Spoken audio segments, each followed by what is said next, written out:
সারা জীবন এই কথাটা ঘরের মধ্যে লিখে রাখবেন। কানান নবিয়্যু সাল্লাল্লাহু আলাইহি ওয়াসাল্লাম ইযা হাযাবাহু আমরুন সাল্লা, আরেক বর্ণনায় ফাজা ইলাস সালাহ। আল্লাহর নবীর জীবনে কোনো পেরেশানি যখন আসতো, নবীজি সর্বপ্রথম নামাজের মধ্যে দাঁড়িয়ে যাইতেন।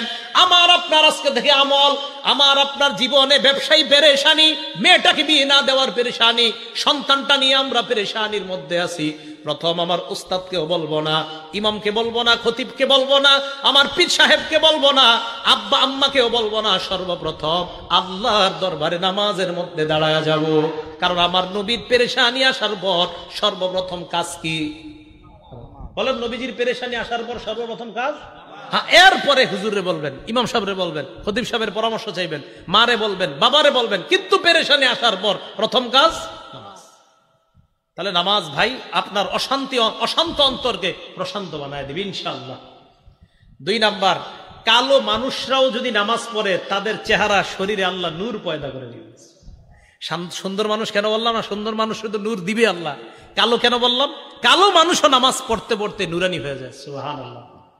এটা কিভাবে বুঝবেন? দেখবেন এলাকার একজন সুন্দর ছেলে নামাজ পড়ে না, আর একটা কালো ছেলে নামাজ পড়ে, ওটারে দেখবেন চা খাওয়াইতে মন চায়, পান খাওয়াইতে মন চায়, কিন্তু সুন্দর ছেলেটা নামাজ রোজা কিছু করে না, এটা দেখলে আপনার মেজাজ খারাপ হয়। কালো মানুষটারে কেন মায়া লাগে? নামাজ পড়ে আপনার দিলে তার প্রতি আল্লাহ মায়া তৈরি করে দিচ্ছে। মুসলিম শরীফের 422 নম্বর হাদিসের বর্ণনা, ক্বালা রাসূলুল্লাহি সাল্লাল্লাহু আলাইহি ওয়াসাল্লাম, আল্লাহ নবী বলেন, আত-তুহুরু শাতরুল ঈমান, পবিত্রতা ঈমানের অঙ্গ। আলহামদুলিল্লাহি তামলাউল মিজান, পড়েন আলহামদুলিল্লাহ। নবীজি বলেন আলহামদুলিল্লাহ বলার সাথে সাথে তামলাউল মিজান, মিজানের পাল্লা ভরে গেছে।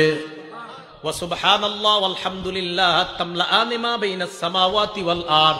নবীজি বলেন সুবহানাল্লাহ, আলহামদুলিল্লাহ বললে বলেন সুবহানাল্লাহ, আলহামদুলিল্লাহ।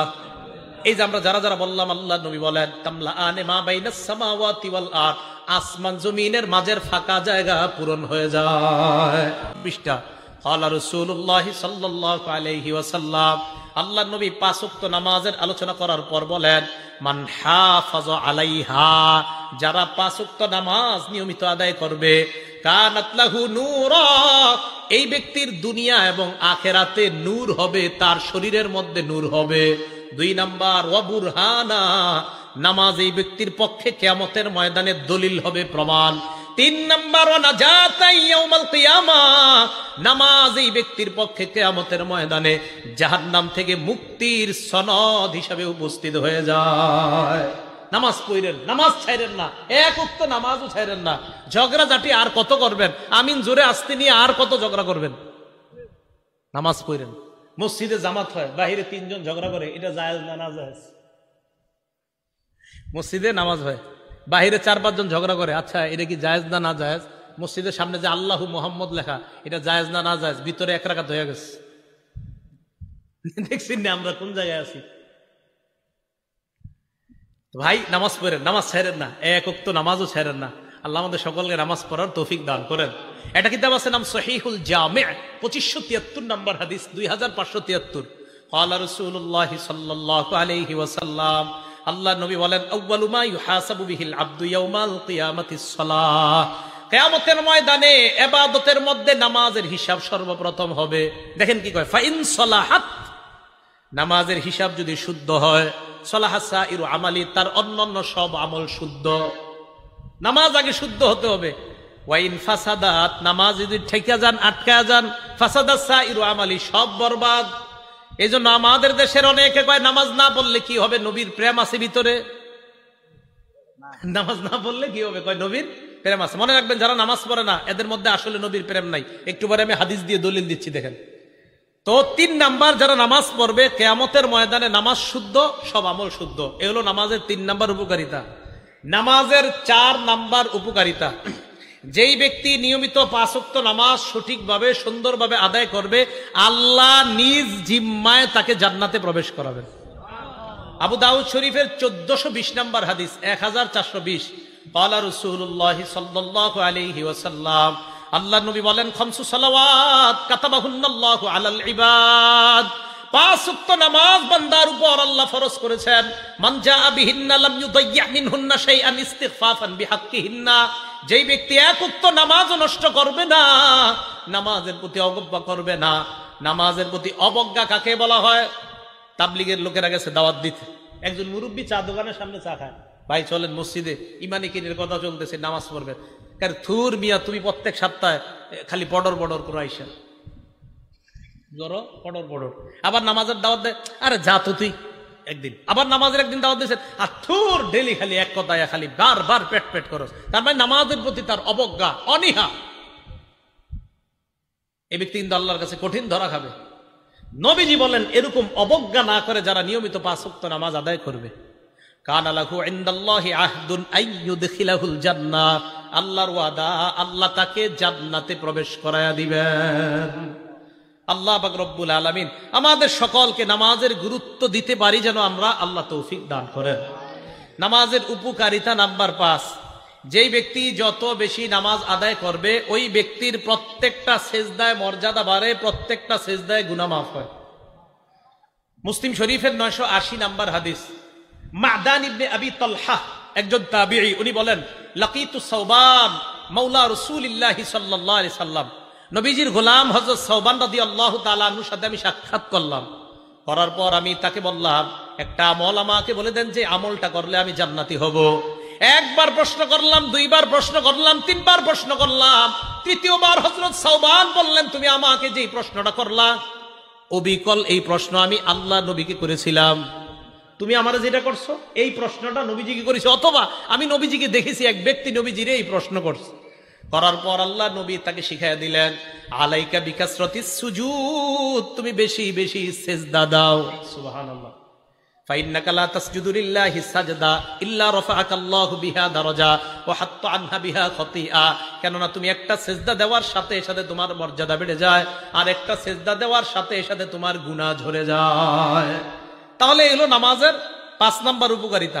6 নাম্বার উপকারিতা নামাজের, একজন সাহাবা, তার নাম মনে রাখবেন, রবিআ ইবনে কাব। বলেন কি নাম? ইবনে কাব। মুসলিম শরীফের 981 নাম্বার হাদিস। এই হাদিস থেকে আজকে আমরা জানবো আশেকে রাসূল কারা। বলেন কি রাসূল কারা?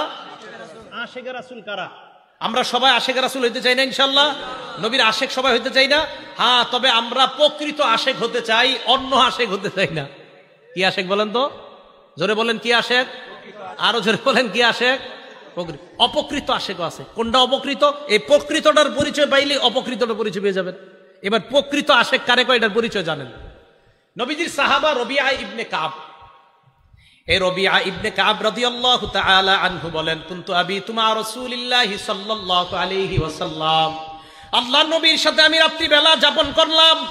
রাতের বেলা আল্লাহর নবী নামাজ পড়তে ওঠার পর আতাইতুহু বিউযুইহি ওয়া হাজাতিহি, আল্লাহর নবীকে আমি ওযুর পানি আইনা দিলাম। এই হাদিসটা মানে আমি আপনাদেরকে বলছি, আমি 2-3 দিন গ্যাপে, মানে 2-3 দিনের মাঝে বারবার এই হাদিসটা আমি পড়ি। কেন পড়ি দেখেন, এই সাহাবা নবীজিরে যখন ওযুর পানি দিছে, নবীজি ওনাকে বললেন সাল, এই তুমি আমার কাছে কিছু চাও, যা চাইবা তাই দিমু, চাও। সুবহানাল্লাহ। আমি আপনি আমাদের এলাকার আমরা যদি হইতাম, হুজুর 10 তলা একটা বাড়ি দরকার বা 5 তলা, বা আল্লাহ জানে কি বলতাম, যে যা বলতেন। এই যুগের মানুষ আমরা এইগুলা ছাড়া আর কি চাই বলেন? নবীজির সাহাবা নবীজির এমন এক জবাব দিলেন, যেই জবাবে আমরা আশ্চর্য হয়েছি এমন না, খুদ নবীজি আশ্চর্য হয়ে গেছে। নবীজি গায়ে কিছু চাও আমার কাছে। ওই সাহাবা বললেন আসআলুকা মুরাফাকাতাকা ফিল জান্নাহ, ইয়া রাসূলুল্লাহ আমি জান্নাতে আপনার সাথী হতে চাই। নবীজি বললেন আও গায়রা যালিকা, এছাড়া আর কিছু চাও না? না, এটাই চাই। দেখেন নবীজির প্রশ্নে বোঝা যাচ্ছে নবী আশ্চর্য হয়, তুমি এটা ছাড়া কিছু চাও না, দুনিয়ায় কিছু চাও না? না না, আমি জান্নাতে আপনার সাথে থাকতে চাই। আল্লাহ নবী জবাব দিলেন ফাআইন্নি আলা নাফসিকা বিকাসরাতিস সুজুদ, তুমি বেশি বেশি সিজদা দাও, বেশি বেশি সিজদা আদায় করো। যত বেশি সিজদা আদায় করবা জান্নাতে আমার তত কাছে থাকতে পারবা। কিভাবে বুঝাইলে মানুষ বুঝবে? মানুষ কয় ওইটাকে আশিকে রাসূল বলে। 4 ওয়াক্ত 5 ওয়াক্ত নামাজ পড়ে না, একটু লাফালাফি করে কয় আমরা আশিকে রাসূল। আজকের এই হাদিস দ্বারা বোঝা গেল নামাজ বেশি পড়া, সিজদা বেশি যারা দেয় তারাই প্রকৃত আশিকে রাসূল। নামাজ না পড়ে যারা লাফালাফি করে এরা আশিকে রাসূল না, এরা প্রতারক, ধোঁকাবাজ, আশিকে রাসূল না। নামাজ পড়ে না। নবীজির এই হাদিসে কি বোঝা যাচ্ছে? নামাজ যত বেশি পড়বে সে তত বেশি প্রকৃত আশিক রাসূল। ভাই কিভাবে বুঝাইলে বুঝবেন? হাদিস স্পষ্ট প্রমাণ করে, সেজদা বেশি দাও, সেই হবে নবীর প্রকৃত মহব্বতকারী বান্দা, সে হবে নবীর প্রকৃত মহব্বতকারী উম্মত। এই কথাগুলা যারা নামাজ না পড়েও বলে আমি আশিক রাসূল, এদেরকে বুঝাইবেন, ঝগড়ার মাধ্যমে না, সুন্দরভাবে বুঝাইবেন। ভাই মুসলিম শরীফের 981 নম্বর হাদিসে নবীর এক সাহাবা রবিয়া ইবনে কাব নবীর রাতে উজুর পানি দিছে। নবী বলছে কি চাইবা চাও। নবীজির ওই সাহাবা বলছে আমি জান্নাতে আপনার সাথে থাকতে চাই। তখন নবীজি বলছে সারাজ কিছু চাও না? কয় না। তখন নবী বলছে বেশি বেশি সিজদা দাও, বেশি বেশি নামাজ পড়ো, তাহলে জান্নাতে তত বেশি আমার কাছে থাকবা। ভাইও নবীর কাছাকাছি হতে হলে নামাজের বিকল্প নাই। মনে থাকবে তো ইনশাআল্লাহ? আল্লাহ আমাদেরকে এই কথাগুলা সব সময় মনে রাখার তৌফিক দান করেন। বুখারী শরীফের 662 নম্বর হাদিস, হাদিসটা মন দিয়ে শুনেন। সকাল সন্ধ্যায় যারা হাইটা হাইটা মসজিদে যান না আপনারা? আমরা মসজিদে যাই না মাশাআল্লাহ। ক্বালা রাসূলুল্লাহ সাল্লাল্লাহু আলাইহি ওয়াসাল্লাম, আল্লাহর নবী বলেন মান গাদা ইলাল মসজিদি ওয়া রাহা, সকাল সন্ধ্যায় যারা মসজিদে যায় আ'আদ্দাল্লাহু লাহু নুজুলাহু মিনাল জান্নাতি কুল্লামা গাদা আও রাহা, যতবার ওই লোকটা